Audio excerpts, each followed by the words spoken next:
Welcome to the Roots and Branches JJC Alumni Podcast. As the nation's first community college, JJC has been making history since 1901. With more than 70,000 alumni, we have an endless supply of stories to share. Listen in to find out how deep our alumni's JJC roots go and how far they've been able to branch out into our community and beyond. Welcome back, friends, and thanks so much for joining us on another episode of the JJC Alumni Podcast. Now, just a few years ago, our guest today didn't consider herself a JJC alum, despite having taken numerous courses over the years. But after our alumni office announced that we were changing alumni status from just students who graduated with a certificate or degree to any student who had dedicated 30 or more credit hours, regardless of degree or certificate status, I remember the day that she found out she would now be considered an alum, and she came running up to our office begging for her first alumni t-shirt. And that is just one of my favorite memories of her. But before we get into all the fun of the wonderful things she's doing here on campus and the ways that she's contributing in so many ways to our student and campus community as a whole, I would like to introduce you to Maria Anna Rafac, who is a professor of architecture here at JJC and also the program coordinator and advisor. Maria, I'm so excited to have you on the show today. I'm very excited to be here, Jen. You know, I do remember that day. I mean, your excitement of getting your alumni shirt and getting to be amongst our list of alumni faculty, you were really excited and proud of that, especially after how much time you've already dedicated to JJC. And the interesting thing that I really want all the listeners to know is that you didn't start your JJC journey of classes until you had already had a bachelor's and master's degree from the University of Illinois. So before we talk about all your time in Champaign-Urbana, let's start kind of at the beginning of where your passion for architecture first started. Well, Jen, I always knew I wanted to be an architect, although I don't know that I actually knew what that meant. But I was always, wanting to play with Legos and Erector set and Tinker toys, which were boy toys at the time. And then I was constantly rearranging furniture and making forts. And I think that kind of led at a very early age for me kind of thinking about being part of the built environment. Growing up, my parents were always had a project. Every time we had more kids, we bought another house. We were constantly remodeling and renovating. And so I can remember being as young as 6 years old working with my father on projects. And I believe that led to me kind of solidifying that it was going to be something in the built environment.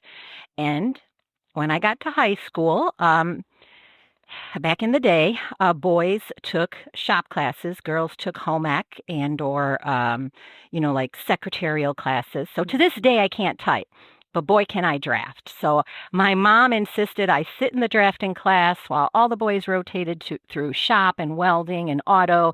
And I focused on drafting for 2 years and really kind of honed my skills at JT West. And I knew then that I was going to transfer to be an architect. And so you had your sights set on University of Illinois? Well, actually, I applied to 2 schools. So back in the day, you would go to the library and there was a book, and the book had the top 10 schools. And in the top 10 schools was the University of Illinois and MIT. And there's quite a rivalry. They both started programs. One started the program first, one had the first graduate. MIT did not accept me. Their loss. Well, that's a story for another day. But U of I did. And so I was super excited to head down to Champaign-Urbana. I was 17 when I graduated high school and went directly to Champaign. And when you got there, I mean, you knew your major, you knew your focus. Did you think you were going to stick around and even complete your master's? No. When I first got there, I didn't know. I was 17. I was supposed to be in college. I did very well my first semester. Calc 2 almost brought me back home, but I survived. And I did really well in my architecture classes. And I just developed this love for space and place and really how it changes people. or affects people's lives from, the moment we wake up in a house. We're born in a house. We celebrate. We do everything in buildings. And so I feel that kind of, sort of solidified it.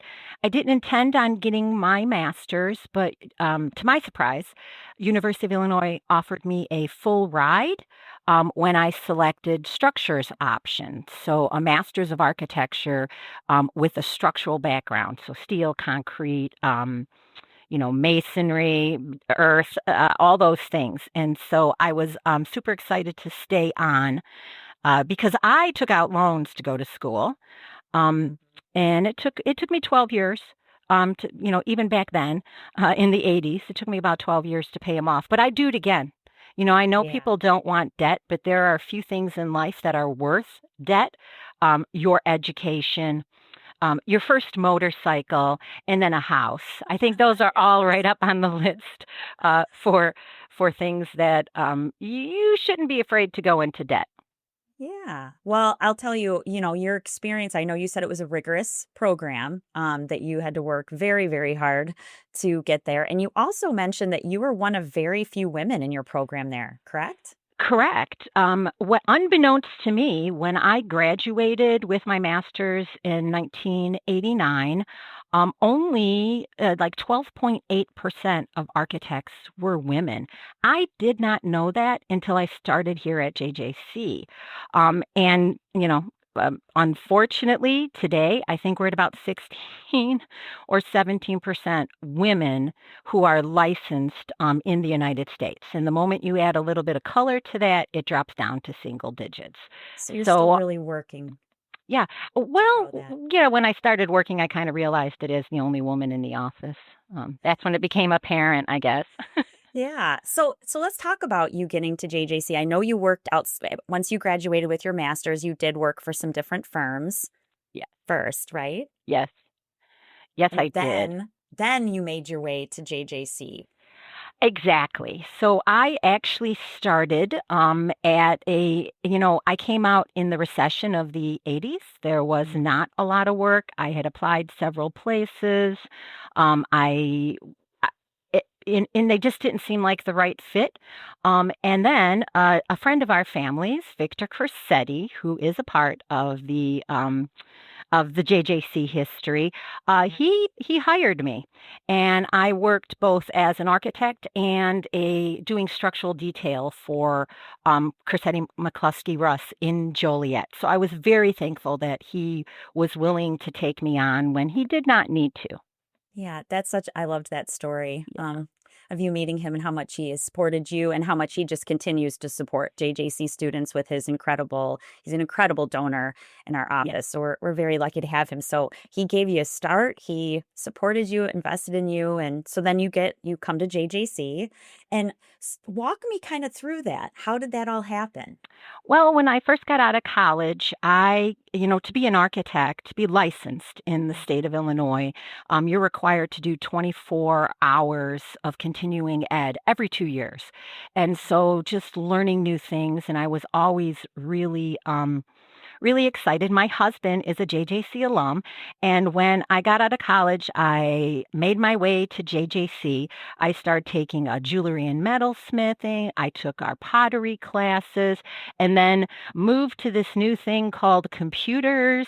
And so I started taking some of those classes, and it was super exciting to be able to work, but still go to JJC and learn and kind of really expand my skills when it comes to art. I started in 1997 as an adjunct. I was hired to teach. We didn't have an architectural program, so I was hired to teach to work in our construction technology program and to help with engineering. Eventually, I was hired full time in the fall of '97, so one semester as an adjunct, and then I was hired into the technical department again as one of the only women in the department. Now it's not that way. I'm super excited to say we have some Yeah, amazing folks in our department and amazing women in the technical department. we do. So you're an adjunct and you have I mean, it wasn't long before you started taking on full-time responsibilities here. Not at all. Yeah, that's just kind of how I am. I think one of the things Yes, about you are. being an architect is you're multitasking, you're working on multiple projects at the same time. You're trying to make sure you're getting all these things done, and then obviously trying to be better, trying to create Mhm. something new, trying to stay ahead of it. And all of that really translates to my work here at JJC. At one point, we changed construction technology to construction management. Mhm. I took over the responsibility for what would be our engineering courses. It's actually an Associates of Science. I took over responsibilities for our computer-aided design and drafting program, and actually at one point help us start our orthotics and prosthetics program. That's another story for another podcast. Another thing I didn't Yeah. know. Amazing. But yeah, we started our architecture program in about 2007, 2008, right before the next building recession. So Yes. it was a little slow getting off the ground, I would say. Yeah. Okay. So 2008. That's why I have that Yes. date in my head. That's when that Yeah. program kicked off. And but you've never let those challenges stop you, even when you've been told by administration, "Hey, we don't know if this program can continue. Enrollment is not Yeah. where we need it." And you were like, "Yeah, we'll see about that." And you just went to work on trying to grow it and have worked so hard. What are some of those things that you're constantly doing to help try to grow our architecture program? Well, I would tell you that well, we'll talk about this hopefully in a little bit, but in 2008, I actually gave up the coordinating of academic program and moved more to the sustainability kind of administrative side of things. But last year, or actually fall of this year, I was made the coordinator again of the architecture program.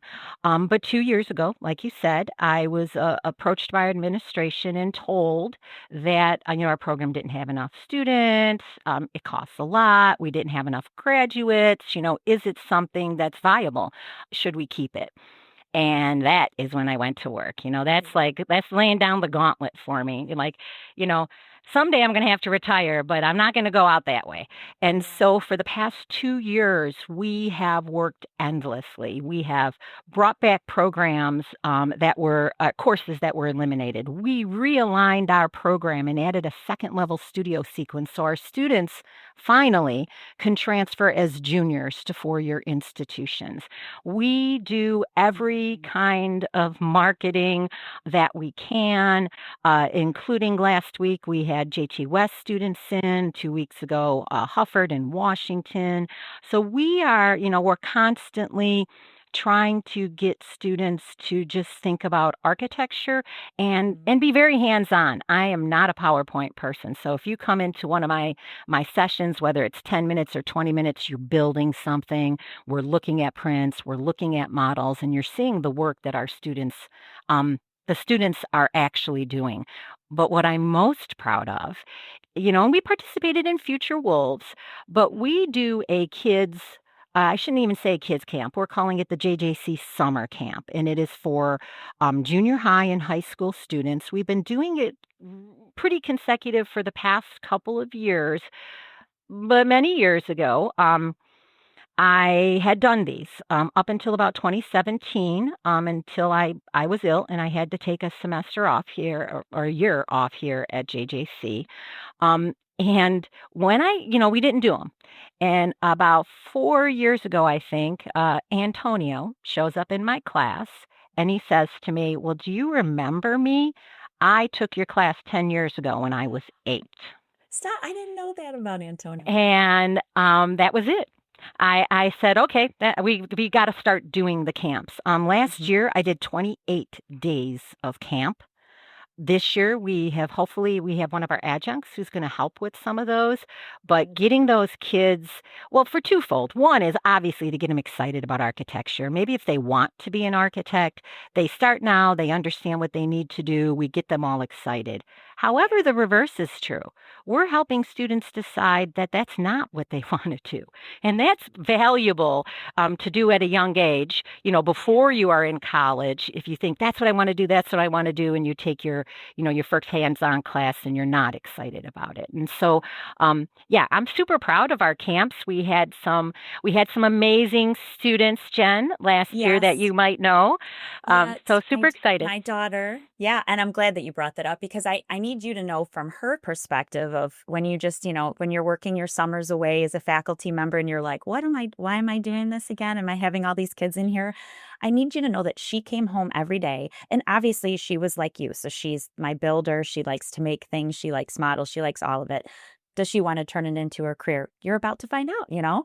And she came to that camp, and every day that she came home, she was like, oh, we worked really hard. I learned this, I learned that. But she kept talking about your excitement. Like you made it seem like this was the most exciting job to be in, that this was the coolest thing that they got to do. And I think that you maybe did have some students with you too that year, because she would mention some of the students and they seemed excited. They were proud to be a part of the program.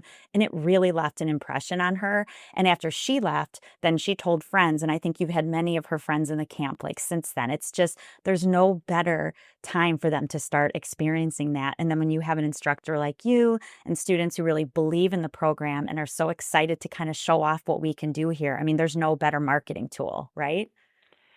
Yeah, yeah. I would tell you my parents always said, if you're going to do something, do it 110% or don't do it.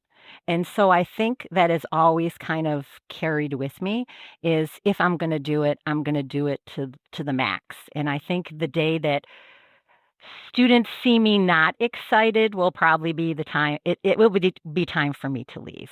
But I still, even after I'm on my 29th year at JJC, I still love it.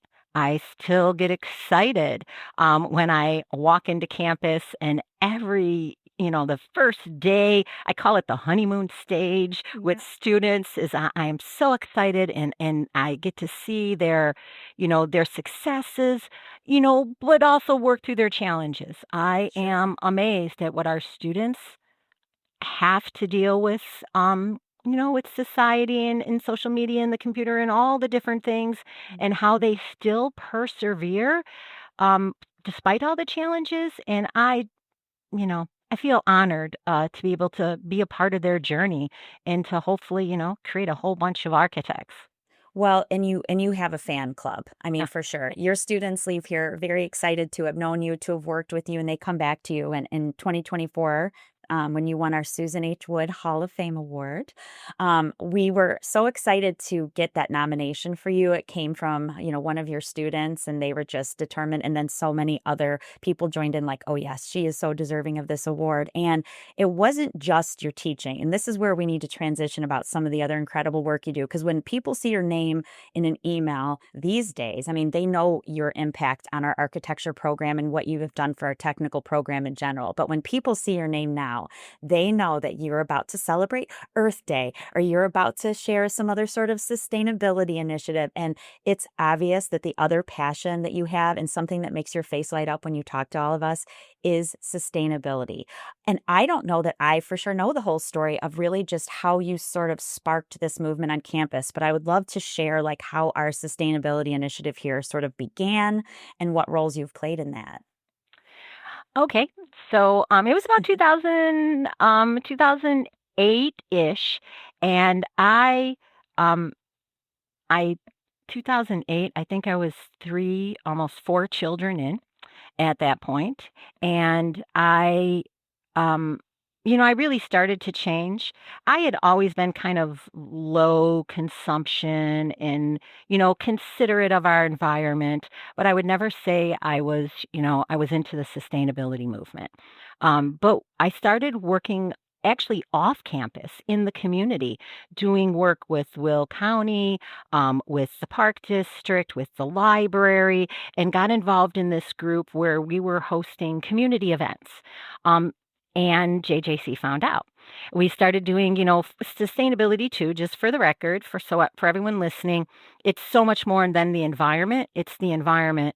It's actually about social equity, and it's a little bit about prosperity or profit, economics. Mm. So the three E's: environment, economic, and equity. So we were also doing a lot of work on the environmental justice or equity side of things. And the president at the time was at events and kept hearing about the things that JJC was involved in. Fast forward till I think it was 2010, we had a dean, my first dean, because we didn't have deans of academic departments back then. And she saw what we were doing. We wrote a job description, and I started receiving some release time to be a sustainability coordinator on campus. And that's when it kind of really took off. We got involved in the Illinois Green Economy Network, which is all the sustainability um, professionals at all 48 community colleges in the state. We got involved with the South Metropolitan Higher Education Consortium, which was about 13 public, private, 2-year, 4-year, working on sustainability across the region. And of course, our sustainability union on campus, which a lot of people still say, oh, your club, but it's not. We are faculty, staff, students, club, community, administrators, and at one point, Sue Klen, one of our JJC trustees, was a member of our committee as well. So, it's kind of been a long road. We were a board reporting committee, and now we're a little more grassroots, I would say. Yeah. But I just love everything you're doing. We just are moving through Earth Day events this month and different things. Maybe share some of the awesome stuff that you're doing on campus that allows our students and our faculty and staff to all like get involved in these different initiatives. And you can go beyond even just Earth Day. I mean, you do sustainability events all year, but what are some of your favorites? Well, we do all sorts of things. We want to show people we have an amazing 300 plus acres here. So we get Cheryl Hinneman to do some natural area tours. Mike from facilities is going to do some arboretum tours. We have an 11-acre nationally recognized arboretum on campus. So just kind of showing off those things. We do have 6 LEED buildings on campus, so I do tours of those. So those are some of the regular things. Some of the more exciting things that we do is we've really been focused the last few years on a circular economy. So instead of this take, make, waste, right? We take it out of the earth, we make it, we throw it away. We're really thinking about how we can sort of close that loop, kind of like nature, because that's the most sustainable circular economy there is. So we host a take it table, pretty much is a table where people can bring things that they no longer need that somebody else might want. I will tell you that has been amazing. Yes, it has. Thousands of things have transferred hands on the take it table. We also do a lot of, specialty recycling on campus, but the Repair Cafe is one of my favorites. Uh, we became a Repair Cafe. Now, I have to give full credit to Ash Klinder, one of my students, who said, I saw this thing online. Can I go visit the Repair Cafe in Oak Park? And I sent her up there. She came back and said, we got to do it. We are now we'll be entering our 4th year, twice a year, April, which is Earth Month, and October, which is Campus Sustainability Month. We host a repair fair. This last one, we took in a record 123 items. We had almost 50 volunteers, and for 5 hours, we fix things for free. Jewelry, bicycles, electronics, computers, furniture. We have a whole room of sewers. We can fix knitted items. And we do this at our Romeoville campus. And it has really, and it's continuing to grow. Super excited to say the college has supported a coordinator for the events. So I can't wait to see where we're going to take our Romeoville Repair Cafe. What was like the most unique item somebody brought to be repaired? It can be this year or any year, but what were some of the most unique things? Yeah. So some of the most unique things we may or may not have fixed. So we don't always fix things. Sometimes we just diagnose, and sometimes it's like you need a part, Yeah. and this is what you would do. But I'll tell you two stories. So the first one is a man who brought in his bike, and he had several bikes, but he brought one in. He spent about I would say it was about a good hour almost with our bike fixer. And when he was leaving, we asked how it went, and he said, "Well, he fixed it. I do need to get a part, but he told me how to fix the other bikes at home." The transfer of knowledge. That That's, was one of our very first successes. I love Um, that. the other was an antique ballerina, and you know the little ballerina that turns when you open up your jewelry box.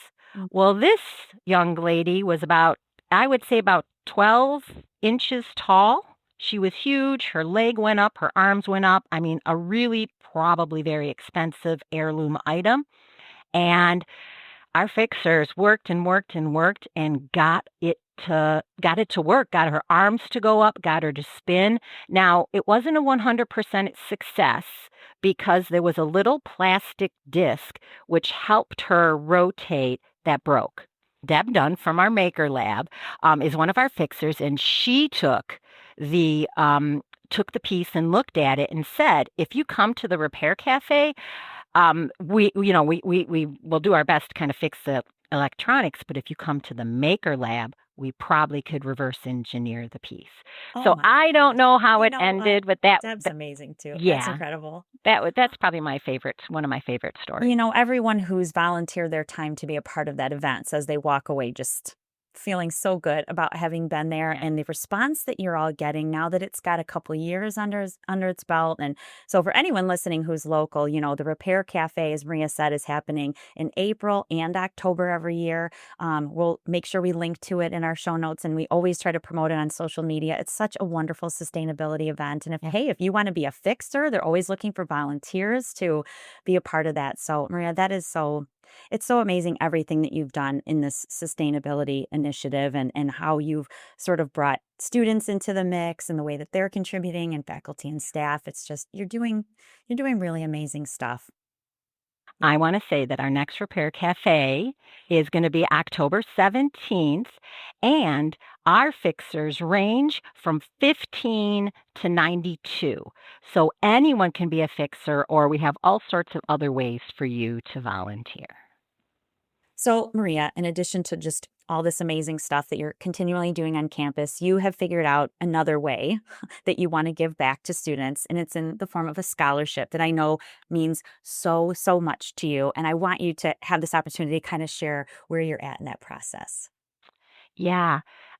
I would tell you that I was actually pretty excited to be able to start the scholarship. It was not on my radar at all. I did mention my 5 kids, right? And I'm putting all of She them did. through college currently.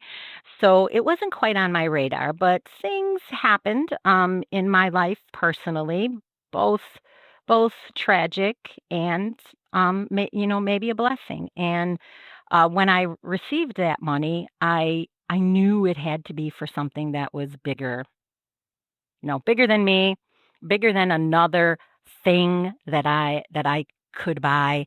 And anyway, so when we received the money, my first thought was to donate. And I have a lot of friends at JJC who have already retired and have left their mark financially on JJC. And I really didn't think it was going to be an option for me. But we started that scholarship with $15,000. My family is really proud to be able to do that.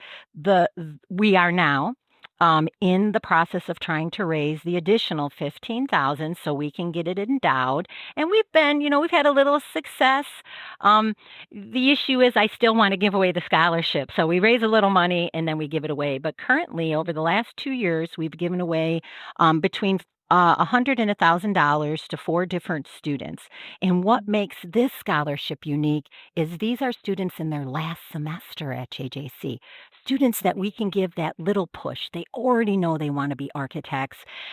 We do try to focus on students who are paying out of pocket, which is another kind of a boost to our students. And these are students sitting in our second level studio, second, semester right before they're ready to leave. And I have, I see the difference. Architecture is not an easy program. One of our courses meets 3 days a week for 3 hours. So that's a lot. And our students Yes. are putting in a lot of time and energy. But for us to be able to help these students, especially students who may not be getting financial help in another way, it's just been amazing. And I get permagrin. I can't help it when I Oh, when I you see them. And do. every semester I know I bug you guys. I'm like, did anyone apply? You I'm you excited never about bug it. us. We love the excitement of donors who are so like invested in the students that are receiving their scholarships and what they're doing and the benefit of you kind of giving this to a student at the end of their careers. You've already been working with them, Yeah. for a year and a half. You see their drive, you know what they're capable of and how much that financial contribution to that last semester will mean to them as they move on to the next steps. I mean, you did this. You were in school and you had to pay your way. You understand just how crucial that money could be for a student who's really just like exhausted every other financial resource trying to be here and really wants to get to the next step. So I think it's just Yeah. wonderful that you set that criteria. And then you get the joy of seeing them and knowing who received it and then the way that that feels afterward. Yeah, I never would have gone um to get my master's. I did not have that money. U of I was very gracious. Mhm. Every year they had an awards ceremony. Um, I actually won a traveling fellowship. So like in 1987, I won $10,000 to go anywhere. And I'm like, I want to go to China. I want to go all the way around the globe. I never would have had that option if somebody wouldn't have done that for me. And I am very excited now to be on this side and to be able to help our students. Yeah, I did take out loans and I did the ketchup and salad bar at U of I for many years. But our Mhm. students today are working full-time jobs or Yeah. working two or Yes. three Yes. jobs. And they are trying to go to school. They're commuting. We have a student who comes from Kankakee. Every couple days is driving up. We have students who are, we have one, and actually, I'm going to say this right now, and maybe he's at the hospital because his wife is going to have a baby. So our students range in age and need, and it just is. I said it earlier. I'm just amazed at how they are persevering. I don't know if I had to have, two jobs and full-time Mhm. school and take care of a baby. I don't know that I would have been able to do it. So, my hat is off to our students for what they go through, and they're getting there. They're getting Yes. there. What did you end up naming your scholarship? I've named the scholarship Future Architects. So it is the Future Architects Scholarship. We are still anybody who wants to, throw a little money to help us get endowed. My goal is that we can get it endowed before I leave JJC. So this way it will live on forever and we will consistently be able to help our students, from now until eternity. I love it. So yes, I was going to do that anyway, but I love the plug to it. But yes, if you feel so moved, I mean, the beauty of all of our scholarships here at JJC is that we have a very generous, wonderful person who wants to get it started, but sometimes it takes the support of other colleagues, friends, and donors to really kick it to the next level. And to endow this would ensure the legacy of that scholarship for Maria and the students that this scholarship is helping. So if you feel so inclined, we would love for you to visit jjc jjc.edu/give to JJC, and you can choose to make your donation specifically to the Future Architect Scholarship. So we appreciate that. Keep that in mind. We'll also link that in our notes as well. Maria, I could talk to you for another 30 minutes at least, but I know we're getting to that point, and I do not want to end without giving you the opportunity to give your advice to future wolves. And the reason I'm so excited to ask you is because that's what you do every day. You're giving advice all the time to your students and everybody that you meet on campus. And since we're recording, I want you to be able to do it here. Okay, this is the toughest one for me. I wrote a bunch of notes. I wrote like, go for it now. You got this. You do you. I thought of all these kind of great sayings, but I think I would say to just follow your heart and be the best you that you can be. Do what you want the way you want to when you are ready to do it. Of course, there are requirements that you're going to need to follow along the way, but don't let what you're supposed to do get in the way. Whether you are 10 or 100, JJC is here for you when you're ready. And you have lived by that exact advice. I think people who just listen to this episode know that that's coming truly from your heart because that's what you've lived by this whole time. So fabulous. See, what were you nervous about? That was fantastic advice. So for everyone that's listening today, we're going to have all kinds of show notes here for this because we have so many wonderful things to keep in mind between our Repair Cafe and our campus initiatives for sustainability, the opportunity for your kids to join one of our fabulous summer camps through the Office of Continuing Education. And we'll link to that as well so you can get one of your kids signed up for that. And of course, we will have a link to Maria's wonderful scholarship. And for those listening too, this is just one of hundreds of scholarships we have available here at JJC, and we have an opening till May 15th for your child to register for a scholarship as well. So just wanted to give that plug. Maria, thank you so much for coming on the show today, for sharing your amazing alumni journey and story and just all the fabulous things. We are so lucky to have you at JJC, and I'm just glad that we got an opportunity to highlight you in this episode. So thank you again. Well, thank you so much for having me. The foundation has been such a great supporter of all the crazy ideas I've had over the past 3 decades. So any way I can give back and support you guys, I am super excited. And as my husband always says, any opportunity for me to talk is awesome. Me too, Maria. Me too. We were a good pair on this today. Well, thank you. We love to support you. Maria, it's been so great having you. And to all of our listeners, thanks so much for being here today, and we hope you'll join us on the next episode. Thank you for joining us for this episode of Roots and Branches JJC Alumni Podcast. For more episodes, information, foundation events, and ways to give or get involved, visit jjc.edu/alumni.